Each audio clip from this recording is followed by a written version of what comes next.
From Interfaith Alliance, this is The State of Belief. I'm Interfaith Alliance President, Reverend Paul Brandeis Rauschenbusch in New York City. It's time to declare in America, we won't back down.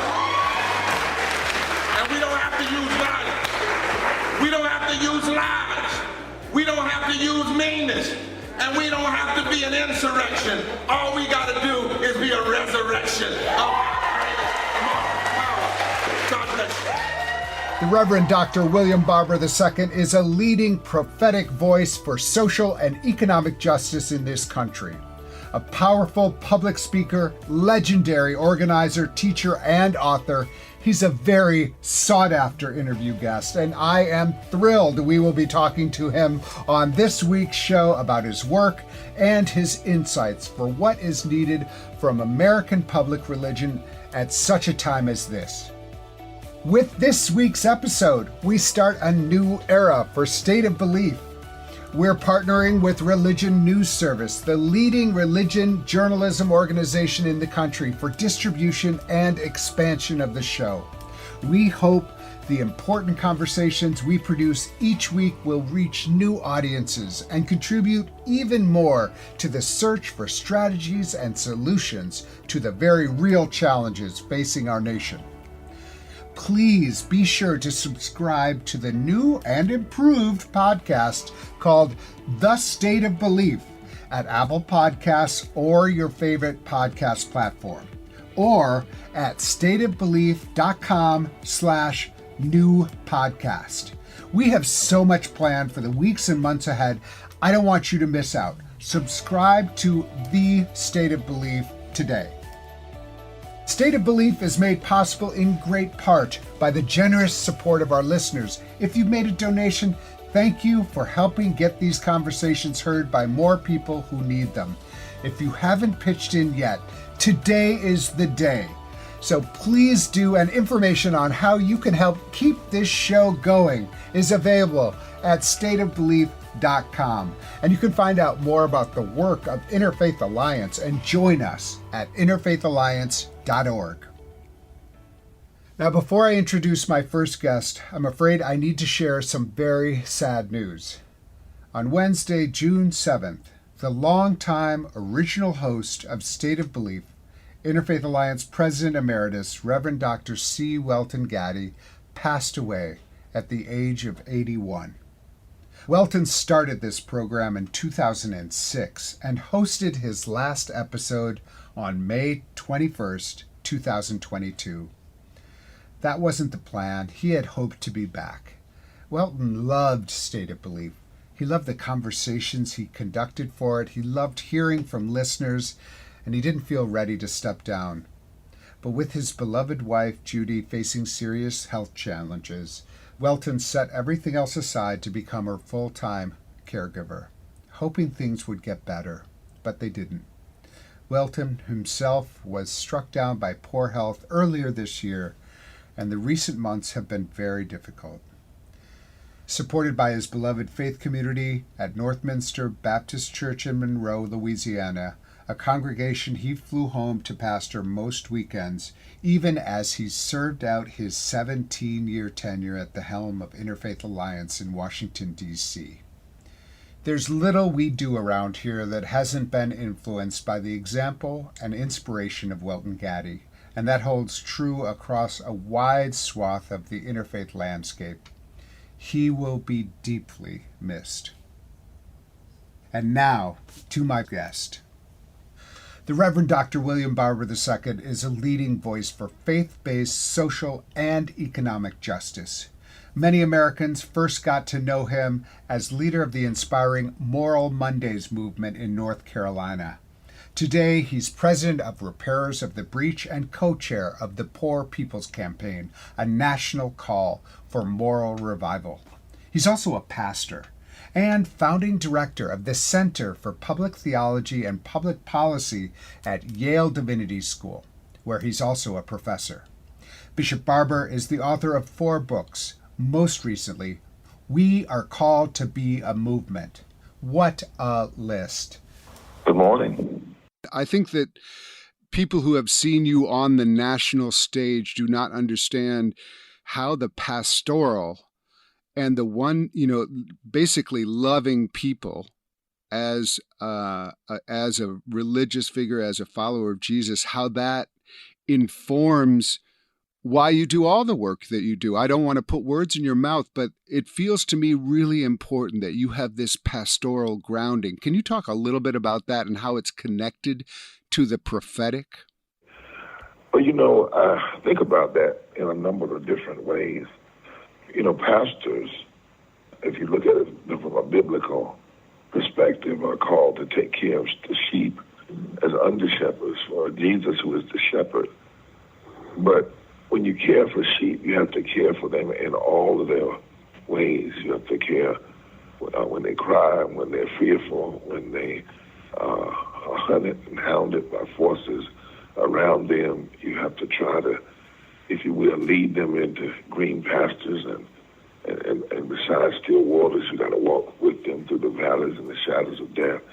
That's part of what pastoring does. So a pastor really, if you do it right, is sensitized to what the people are going through.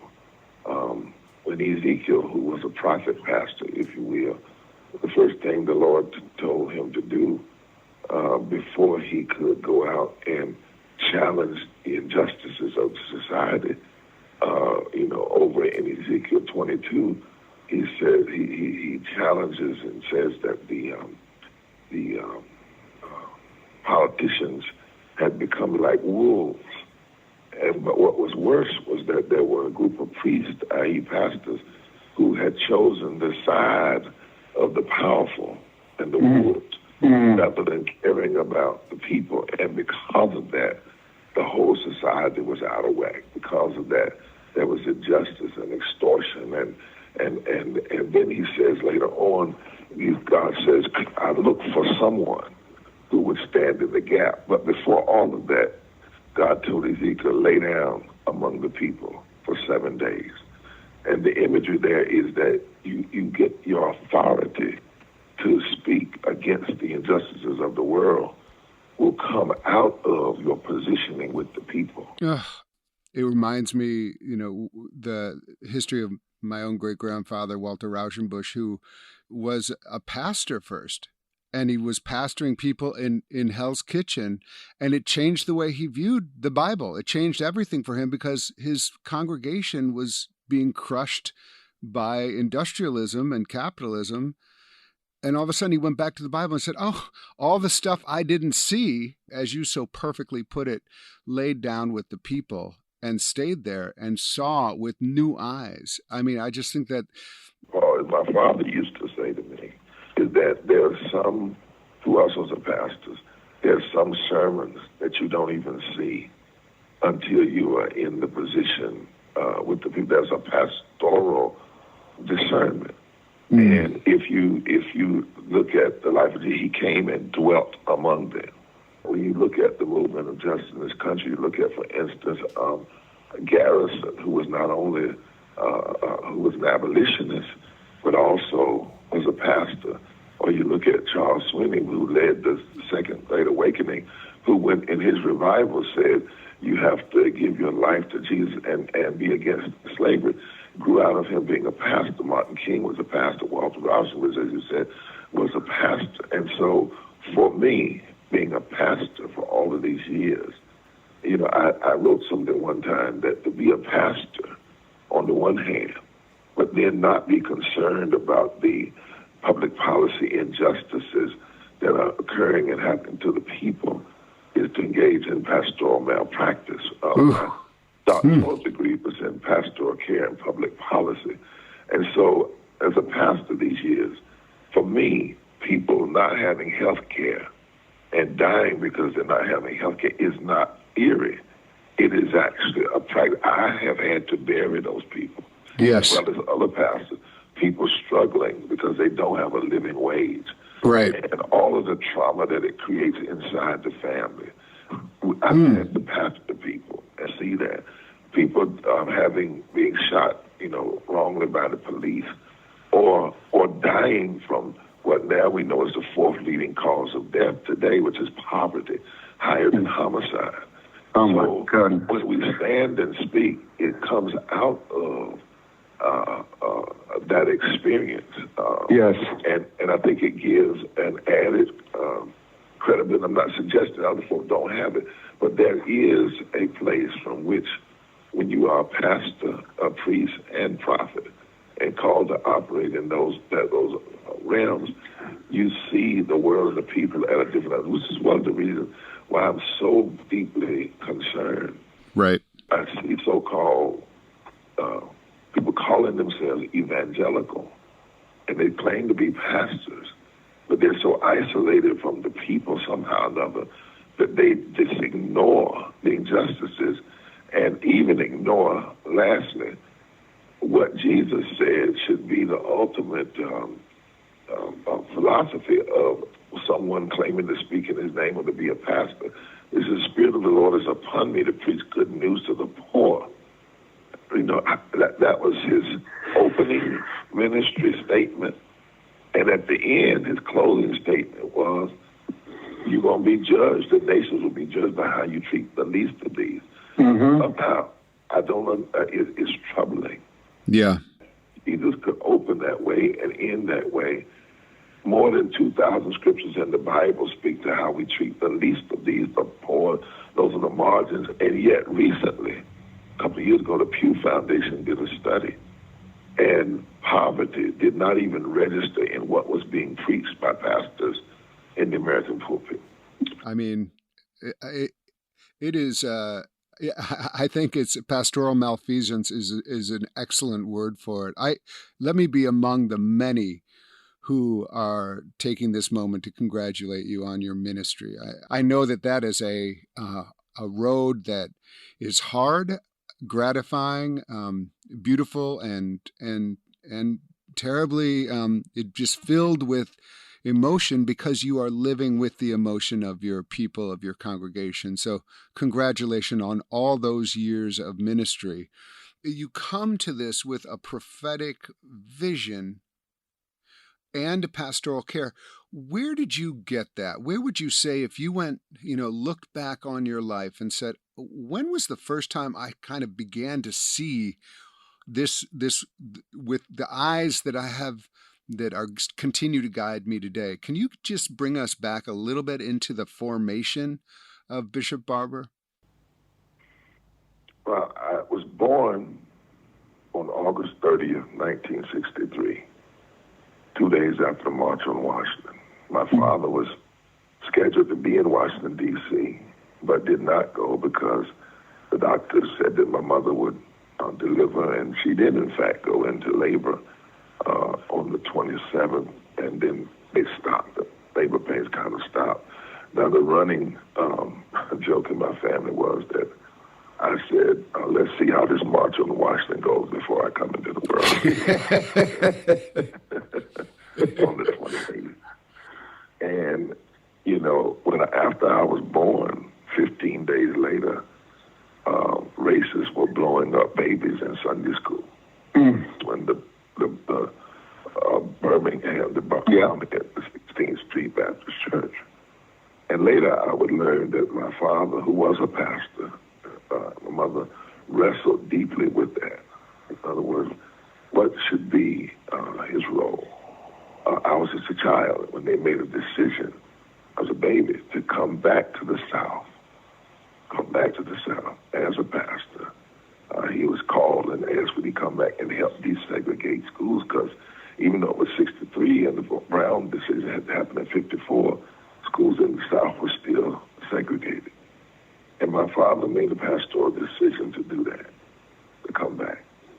So in some ways, I was born into the movement and into a family that made a decision from the perspective of being a pastor, being a preacher, to come. My father had gone to Indianapolis to be trained at Butler College and a Christian Theological Seminary.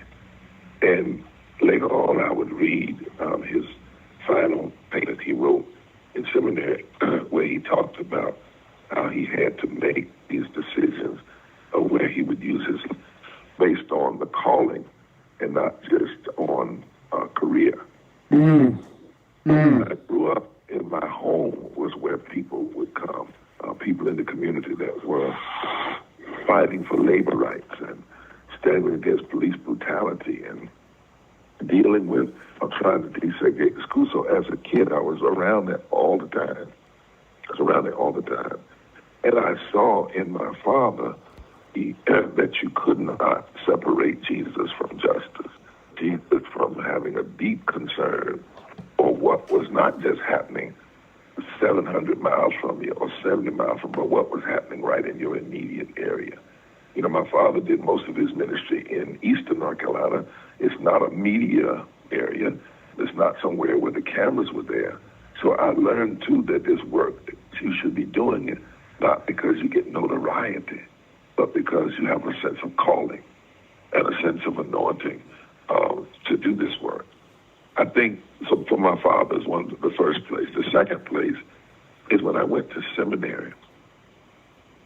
I had the opportunity to study under people like Dr. William Turner, who's a hematologist at Duke. And one of the things Dr. Turner taught in some of his writings was that you can call yourself whatever you want to call it, or name your salvific experience, saved, born again, washed in the blood, baptized by fire. He said, but if whatever happens does not produce a quarrel with the world's injustices, then your claim of Christian spirituality is terribly suspect. And he was both a professor and a pastor as well. It was also in those days that I got to study Paul Tillich, you know, and his questions. And when Paul Tillich says you can claim everything about what you believe is your God, but really your God is whatever you claim when you feel the threat of non-being. But Tillich also wrote a lot about what he had to do in the face of Hitler and the injustice, and why, you know, he could not be silent on matters of injustice, and while our theology has to deal with and address the various of non-being. You know, I met Herzog, who was a professor. Wow. God walk and God talk. That we have to have more than God talk, but God walk. You know, and I was had a chance to study under people like C.Eric Lincoln, great Christian sociologist, and he wrote a little book called The Continuing American Dilemma that was in addition to Mariel's book on the American, where he talked about the difference between Christianity and Americanity. Required to challenge the Americanity that attempts to put the flag over the scriptures. Oh, well, don't we see some of that right now? I mean, with Christian nationalism and, people waving Jesus banners as they attack the Capitol and, try to hunt down legislators. I mean, that's a real thing. That's right. And I think C.A. Lincoln's piece even more today, what he talks about. The last couple of things about was, interestingly enough, my grandmother helped shape. And she was not a pastor. She was one of these Troyer's mothers in the church. But on some weekends, she would get up and I would watch her put on an old apron. And then she would put some cloths in that apron. She would put a bottle of oil. She would take some money and pin it to her. And one time she was doing that, and I said, "Grandmama, where are you going?" She said, "I'm going to do my Christian duty." So what do you mean your Christian duty? She said, "Boy, I'm going to hope somebody." Now, I knew that I didn't correct her. I thought her grammar was off. I held it because in my community, you just didn't talk back to old people. But later on, I learned that her theology was practically that when I go to people's houses as a Christian, if they need their house cleaned, she would take those rags and clean it. If they needed a little piece of money because they were poor, she'd put something in their hand. If they needed prayer because they were struggling with sickness, she'd take out her anointing oil and anoint them. In a sense, she was helping, but she was also hoping. What was her name? What was your grandmother's name? I want to lift up her name. Lettice Ann Keys. That was her name. Lettice, Lettice, Ann Keys. Robinson Moore. She was married to two preachers in her lifetime. Both of them died. One, our grandfather died in the 40s, and then her second husband died from the pressures of the Depression and working and whatnot. But my grandmother said she was hoping somewhere. And then I just love that. To, in fact, help people and to be in their midst is a way of producing hope. It is a way of hope and giving people hope. So I think those are kind of the three areas: my seminary training, my early walk with my father, the practicality of my grandmother, and then lastly, the first church I pastored in Martinsville, Virginia. I hadn't been there hardly any time. And we found out that a company in that community had been bringing in at night on trucks toxic waste, putting barrels of it out less than 75, 100 feet from the back of homes in that community. And we had to challenge that. I was a pastor. I found out that people were getting sick, that the local company there had blocked the union rights of the people. I had members that would work 30-some years, and they would get $3 for every year they worked as their retirement, a watch. And many of them would die not long after they finished work because they worked in the textile mill. And the company had done everything it could to challenge them having union rights. And right in that space, standing over some of those caskets and burying people and seeing the pain and the tears, it was made clear to me that there's no way you could be a pastor and have an incarnate presence, if you will, in a community and ignore the injustices that were surrounding it.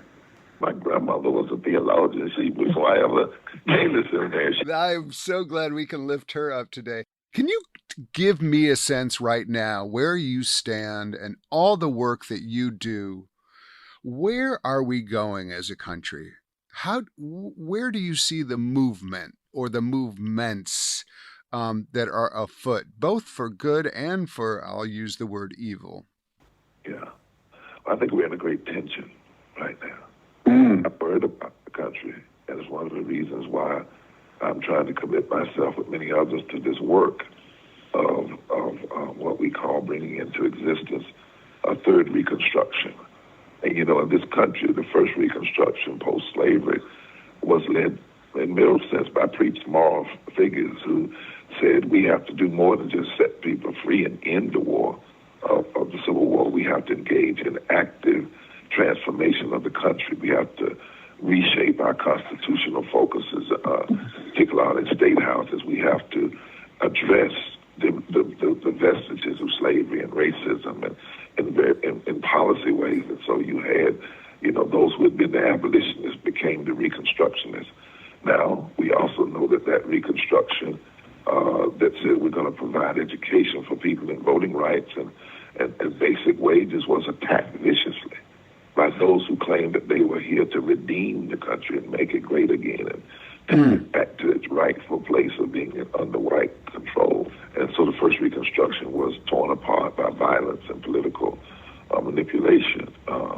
Then we have a second Reconstruction, 1954, the Brown decision said separate but equal is unconstitutional, but also we had in that time frame more and more, some see it 54, but I even see the beginnings of the second Reconstruction rooted in the social gospel movement in the early 1900s, and that began to challenge poverty. And while some of the social gospel didn't say a lot about race per se, it was so powerful that it challenged Theodore Roosevelt, made him in some ways do his bull speech and way up and see the pulpit as a bully pulpit, the presidency as a bully pulpit. Frances Perkins took her social gospel teachings right on into the White House as labor secretary and pushed Franklin Delano Roosevelt. And then, there was a big pushback. Kevin Cruz talks about it in his book, One Nation Under God, that where they actually, that the corporations of this country went out and hired preachers to take over Christian pulpits and to reshape theology in some kind of warped form of Calvinism that basically said, if you're good, you'll be rich. If you're bad, you'll be poor. So therefore, you don't need policies to address poverty. People just need to do better morally. And so there was a pushing back. But then you get the civil rights movement, and you get, Dr. King and so many others who began to challenge racism as sin, not just as a policy failure, but as sin. And so from the death of Emmett Till in 55, and then the standing up of Rosa Parks, and right on through to the civil rights movement, you get out of that movement, you get Medicaid expansion and focuses on wages and unions and voting rights and civil rights, led by clergy who said these issues are not just political. I ask people, don't ever just start, for instance, with Dr. King, with I Have a Dream. Start with his first sermon in Montgomery, where he says, if we are wrong, the prophets are wrong. If we're wrong, Jesus was wrong. If we're wrong, Amos was wrong. He said that this work towards civil rights was not just a political, that fundamentally racism is a form of idolatry and self-worship, and that it had to be challenged. It was not of God.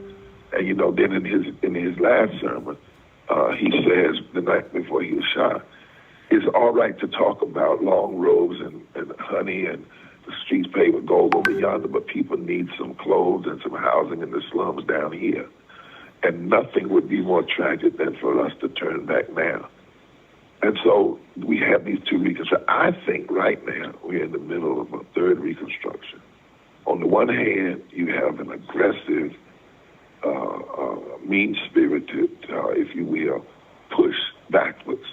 And once again, we see what we saw in slavery, and we see what we saw in Jim Crow era is an attempt to hijack the faith and wrap it around injustice and make the injustice right. And so you see, for instance, the so-called religious nationalists who call themselves evangelicals. My good friend Jim, you know him well, he'll come to me in a minute, but he talks about how the emphasis on white evangelicals is more on white. But I think even beyond the race, what concerns me is this notion that so-called evangelicals, which I get bothered by because I'm an evangelical, but I'm an evangelical rooted in Luke 4:18, not in saying that evangelicalism is being against gay people, against abortion, for tax cuts, for guns, and for a particular party called the party. That's not evangelicalism. That is another attempt to hijack the faith and use the faith in the service of injustice and meanness and racism and homophobia and xenophobia and all of those things. Right. That's one hand, and it's very serious. I mean, you saw how people attempted to put faith and religion as education for January 6th. Yeah, unbelievable. Right, unbelievable, and how they're using it in so many other ways to justify so many other parts. But on the other hand, we have this rise. If you look, and it's not just in the church, but in, for instance, the Poor People's Campaign, the National Call for Moral Revival, that's undergirded by the work we do at Repairs of the Breach. People are coming. Last June 18th of last year, over 150,000 millions online. Over 25 religious denominations came together with the poor on Pennsylvania Avenue to say to this nation, for your sake, for the soul of this nation, let's address systemic poverty. Yeah. 40 million people in this country living in poverty. Fourth leading cause that you must address racism, you must address ecological devastation, denial of health care, the war economy, and the false moral narrative of religious nationalism. So we're in a tension moment. Right. I'm concerned, Paul. I'm very concerned because, as always, the false prophets have a lot of money. Yeah. And a lot of media. And sometimes the corporate media helps them rather than then critiques them the way it should be.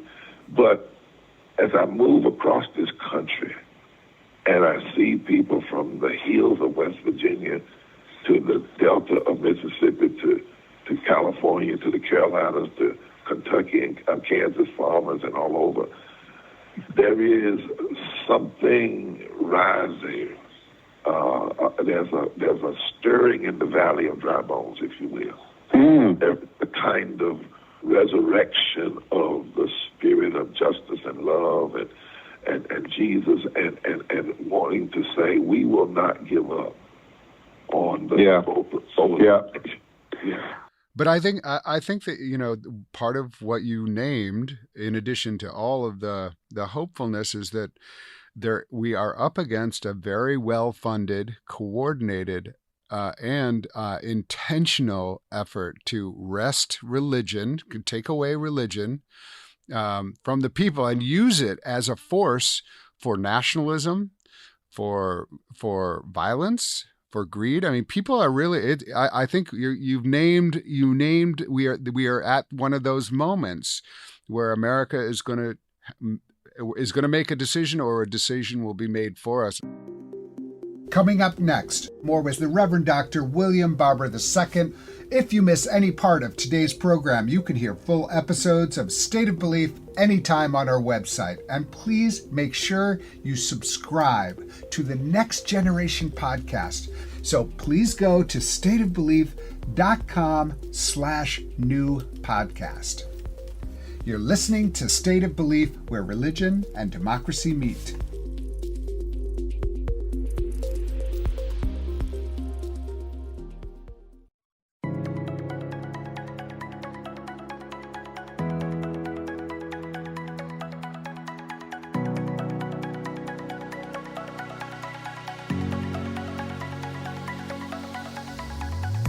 Welcome back to State of Belief Radio. I'm Reverend Paul Brandeis Rauschenbusch.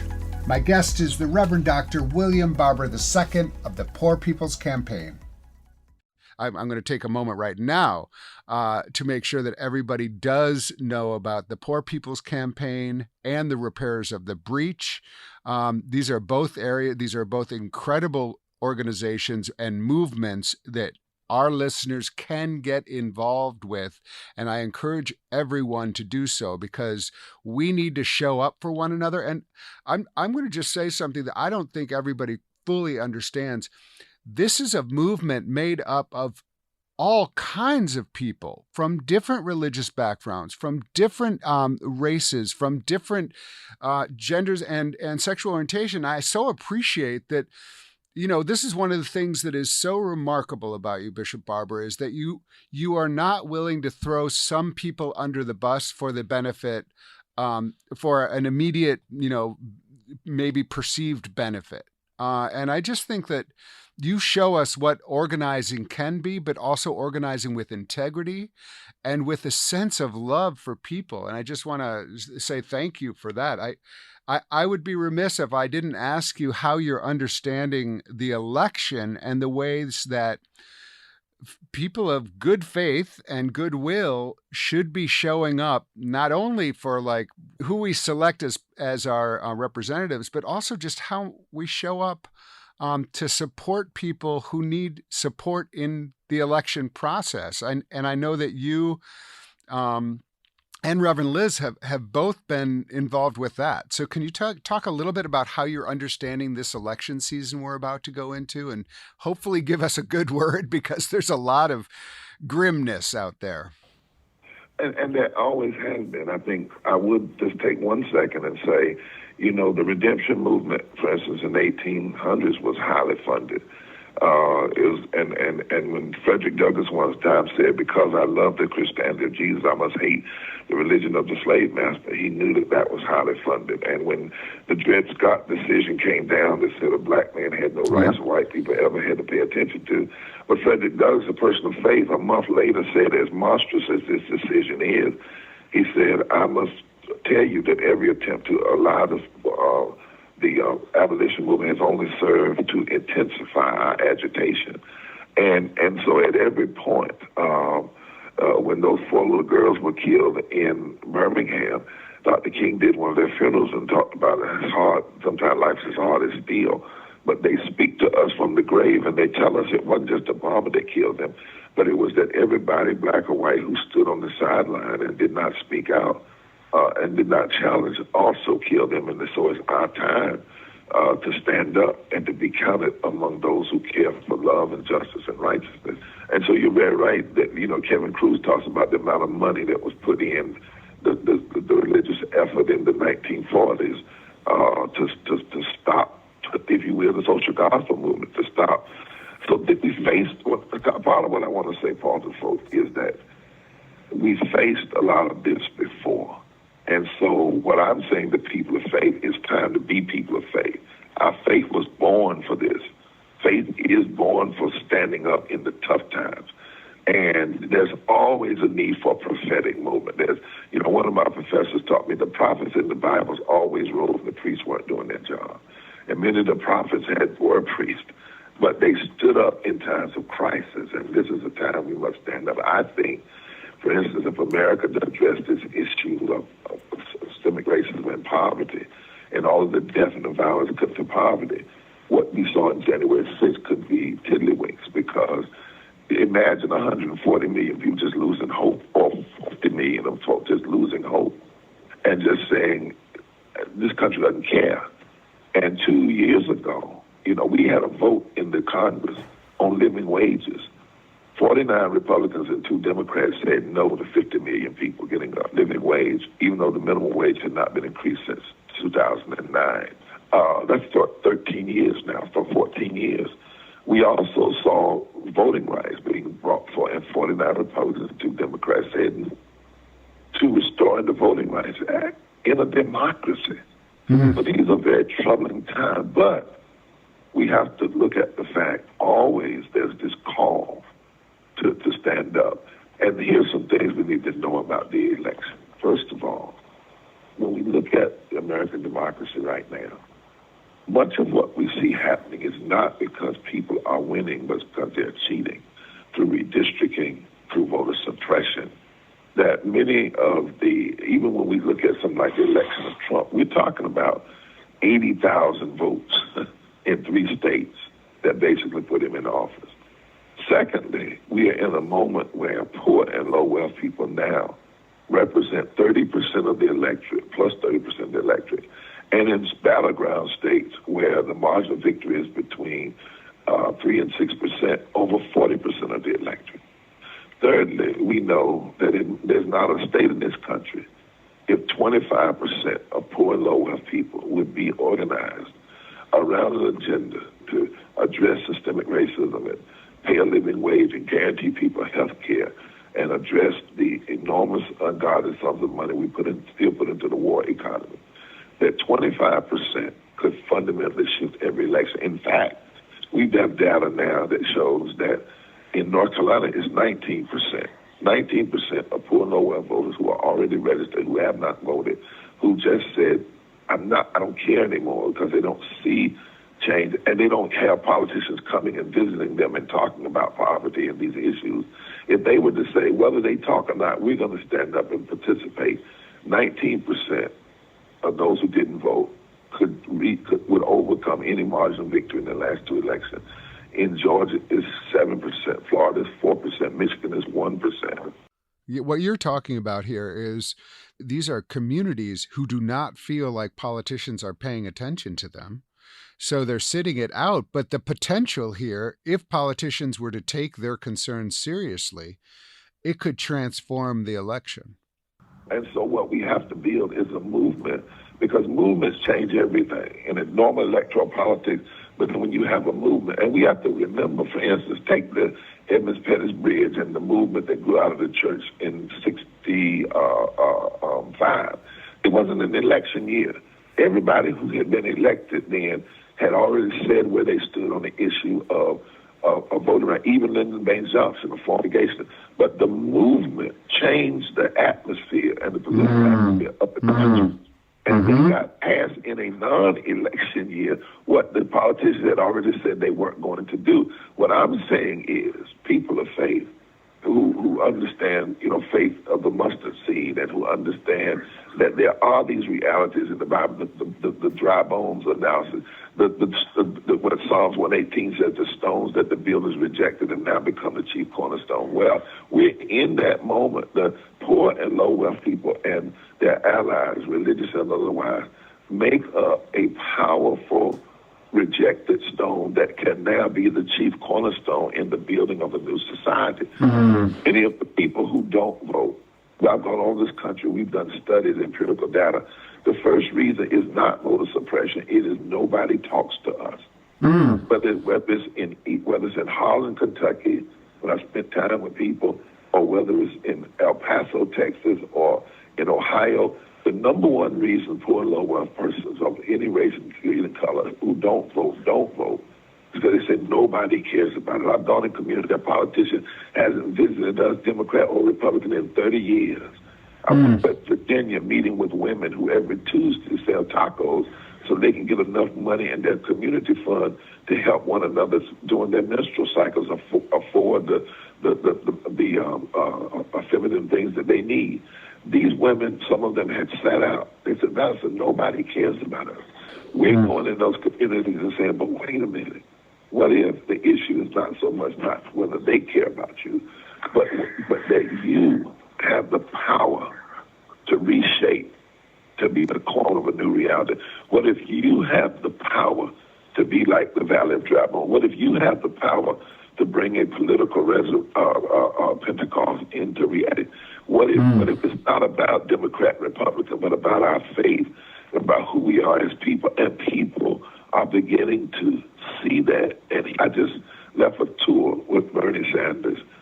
He asked me to go on a 3-state tour, South Carolina, North Carolina, Tennessee, to talk about living wages, a moral issue, not as a Democrat, Republican, or liberal or conservative, but to talk about what the scriptures say, what the Constitution say about the laborers worthy of their hire and paying people a living wage and loosing the chains of evil, which is what Isaiah says when you don't pay people a living wage. The audiences were packed with folk, white folk, brown folk, Latino folk, gay folk, straight folk, young folk. And I was amazed at the number of young folk. And here I am, a preacher, talking to these. I'm looking at these young faces, and people saying that these young folk don't have spirituality, and I hear them saying, "Amen." and I'm walking them through the scriptures. Right. I'm walking them through the Constitution. Listen, They're irreligious. They just don't want to be a part of the religion of injustice. Exactly. I remember, offering the commencement at Colgate Rochester Crozier Divinity School up there. And I just said, I'm happy people being whoever they want. But my problem is a lot of people out there have not met the Jesus that I know, because there's another voice that's being so loud that's turning people off. And I'm not trying to use this as an evangelical moment. I just think what you're offering them is actually, at least they can meet someone who represents the faith. And I certainly appreciate that. I did want to have a chance to ask you about kind of the future and this Yale Center for Public Theology and Public Policy. Can you tell us a little bit about how that happened and how you're what? I got in trouble years ago. Oh, did you? One morning, and I asked the Lord if he would allow me to have the ability to touch at least 10 to 20 ministers in my lifetime, clergy, and hopefully be able to mentor them in a way that they would be able to do what I tried to do even better. Not to train them to be, I'll put a label on it, but just to be Christian pastors and to take a serious look at what, as I say, more than 2,000 scriptures in the Bible talk about how our faith and true evangelicalism have to be connected to what we do for the least of these and how we challenge systems. I mean, I carry with me all the way I go the Poverty and Justice Bible. It's the Bible that has all the scriptures marked, and that some young folk one time cut all the passages out that had to do with love and justice and mercy toward the least, and the Bible literally fell apart. So I keep that Bible with me. And when I opened my first class at Yale for the center, I'll tell you what the center's going to be doing, I had in a cellophane bag all of those scriptures cut out, and I had the Bible that they were cut out of, and I poured them out on the table and laid the Bible out, and some of the students literally started crying. I said, this is what we do to the scriptures when we don't talk about the poor, and more importantly, be engaged in challenging the policies and the systems that create poverty and hatred and injustice. We literally cut the Bible to shreds.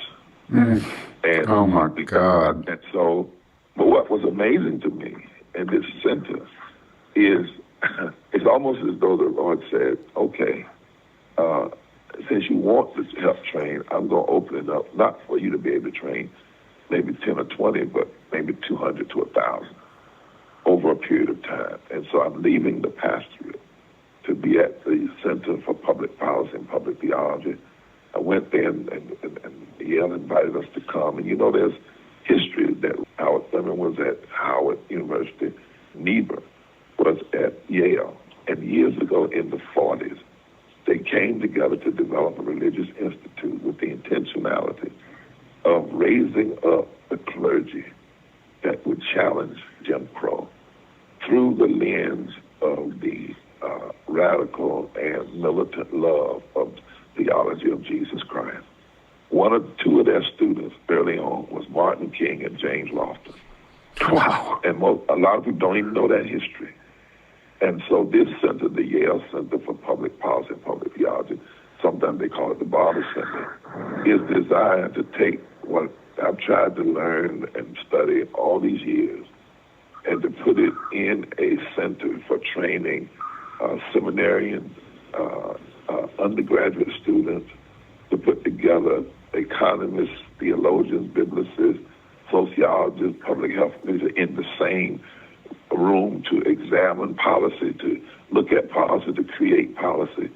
Every 2 years, we're going to have a major forum right in the middle of a presidential election.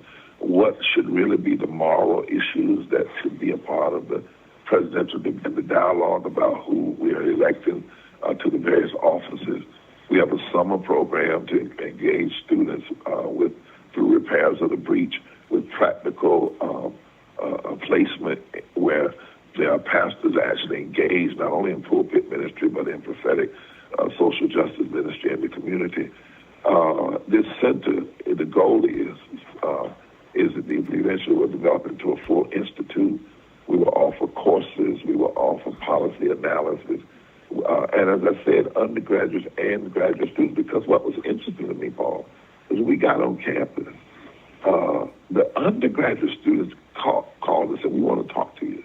Undergrad at Yale. And I said, they want to talk to a country preacher from the South? Yes. And I did a lecture this past spring, and it came out in the Yale paper that one of the young folk that came to the lecture said, I came there as an atheist. And then I heard this Jesus, and I'm not an atheist. I'm rethinking my whole, this has happened this past spring. And when we started the class, we were told that we might have a few students for the first one. So many students showed up that we couldn't even keep all of them. There's this hunger. And yes. In fact, my hope has been buoyed being among these young folks. So my work is going to be there and with repairs. I'm a full professor of practical theology. And I said to them, now I can't come in the academy and lead the work in the community because I would be undermining the very thing I'm coming to teach about. It has to be both and. It's kind of like a surgeon at a school who teaches surgery on Monday and practices surgery on Tuesday, then teaches surgery on Wednesday practice. And so that's the model that we're using in the center. We're 1 semester old. We've had tremendous support. I hope to bring you up. We're going to do a special lecture on Walter Rauschenbusch and what his theologies ought to mean to us today. I introduced the students, many of them who did not know about Walter Rauschenbusch, did not know about the social gospel movement in one of my classes this semester. But I think every seminary. Well, listen, this sounds so good, and Yale is so fortunate to have you be a part of its broader mission This is extraordinary. You And you know the history, right? You know that the history of Yale is that the former president, the very first president, was a apologist for slavery. And so 200 years later, to have this center at Yale, you know, and to be talking about developing even a master's of public policy and public theology. And I'm not going to, let me just say this, Paul, because it's important. Because someone, when I came to the school, they said, well, he walks in the tradition, you know, of Dr. King. I said, don't limit a person just because of their skin. I love Dr. King, studied Dr. King. But this tradition goes all the way back to the prophets. It goes all the way back to the abolitionists, white and black. It goes all the way back to the social gospel movement. It goes all the way back to even women like, you know, Harriet Tubman and others. And I had to say to them, this is not about a center that will just deal with racism. This is about a center that will look at public policy through the deep wells of theology and faith and our deep moral convictions of both faith and the Constitution. All policy, right? All policy, not just some policy. Yes, yes. No, that is, I mean, you know, what we're doing at Interfaith Alliance now is really looking at, like, let's look at American democracy, the project of achieving our country, as Baldwin said, and imagine the role that religion should be playing as opposed to what sometimes the role that religion has played, recognizing the good and also what still needs to be done better. And I just am so grateful to you and you know, for the wisdom of Yale with all its history. I think that that's also part of the story, is that you're willing to come there and be part of their redemption, frankly, and show that there is a way that a place like Yale can be redeemed for its past sins. And that's like an important lesson also for our country. You know, in this age where people are trying to erase history, you know, and not, you know, and insist that we're too fragile to look at our history. And that's like one of the most pernicious things that's going on right now, is we don't want to look at our history because it might hurt some feelings. Instead, what you're offering to Yale is we're going to look squarely at history, and yet we're going to try to redeem it. You know, and I think it's something else. I want to add another critique looking at history and be a biblicist for a moment. See, because I think not only do people, so the forces that don't want to look at history are afraid of feelings being hurt. I think afraid of hearts being changed. Don't you remember in the scripture when Jesus went to the tombs and went across the sea and the Gardens, and he went to the tombs, and it says that the demon ran out the meeting and trying to worship Jesus without being freed. And Jesus said, hush, hush. And then he began to ask the question, what's your name? He made the demon face himself.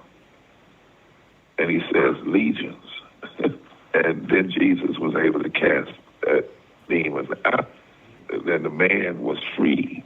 You know, but there was a sense in which the demon didn't want to face its origin. That's right. There's a sense in which I think see a lot of people that don't want to face history, particularly racial history and others. It is, number one, they already set children many times refusing to go along with some of their past history and sins. I could tell you a story about that. But they know the power of a changed heart. You know, remember when Jonah was sent, and Jonah said, I don't want to go to Nineveh because just as soon as I go there and start talking about you, God, the Ninevites are going to change. I think there are people literally afraid of the history being taught in a way that it will cause people to see what's going on and why it needs to be changed. They're more not only about being offended, but about being driven to repentance, right? It makes no sense. I was looking at the guy who was DeSantis, who, by the way, you think about a place like Yale. DeSantis went to Yale, so did Mary Wright Edelman. Yes. You know, so it's but I was looking at him the other day, And I'm saying, this guy, he's a master at deflection. And what I mean by that is the high level of poverty in Florida. He doesn't want folks to talk about that because they would then put him out because his policies haven't done anything about that. The high level of death, before COVID and during COVID, the number of teachers leaving, the low teacher salaries, the fact that he's blocked living wages, even people voted for it. He don't want people to see that. So what does he do? He deflects on AP courses in Black history and trying to ban books, which really make no sense because the books are already on Kindle and Google. I mean, how are you going to really ban a book? But in the times in which we live. But all of that is a deflection because he knows that if the people, and I'm not just talking about Black, I'm talking about all people, really examine his policies over against our deepest constitutional values and our deepest moral religious values and over against the damage that his policies have done to everyday people, they won't accept his leadership. He knows that when he first got elected, he got barely 2%. He was only elected by about 1.7% of the vote, Paul. He knows that if poor and low wealth people come together in that state, just 4% of them could keep him out of not only the governor's office, but any other thing he wants to run for. So these folk are masters at deflection because they something that Jesus taught, the truth. Oh, I mean, there we go. Bishop Barber, thank you so much for speaking with us on State of Belief and for all that you are doing for our nation and the many, many people within it who you inspire and also who may not even know about you, but your work is touching them and their lives. So thank you so much for all of your wisdom and helping all of us today. The Reverend Dr. William Barber II is president of Repairers of the Breach and co-chair of the Poor People's Campaign, a national call for moral revival. And that's all the time we have for this week's State of Belief. Starting with this episode, we're partnering with Religion News Service, the leading religion journalism organization in the country, for distribution and expansion of the show. We hope the important conversations we produce each week will reach new audiences and contribute even more to the search for strategies and solutions to the very real challenges facing our nation. We need your help keeping the State of Belief on the air. I hope you'll consider being a partner in this crucial work by making a financial contribution today. Information on how to donate is available at stateofbelief.com. That's stateofbelief.com. And you can also be part of making sure informative and encouraging voices like these are heard by sharing this program with family and friends. Let's get more people listening and more people taking part both on and off the air. And join the conversation. Follow us on Facebook and Twitter at State of Belief and share State of Belief with the people in your life. State of Belief is produced by Ray Kirstein and is a production of Interfaith Alliance. Become a member today at interfaithalliance.org. The views and opinions expressed on this program do not necessarily reflect those of Religion News Service or Religion News Foundation.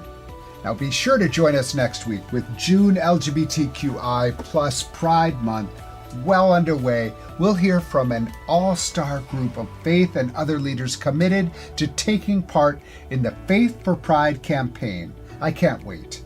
Until then, I'm Paul Rauschenbusch on the State of Belief, where religion and democracy meet.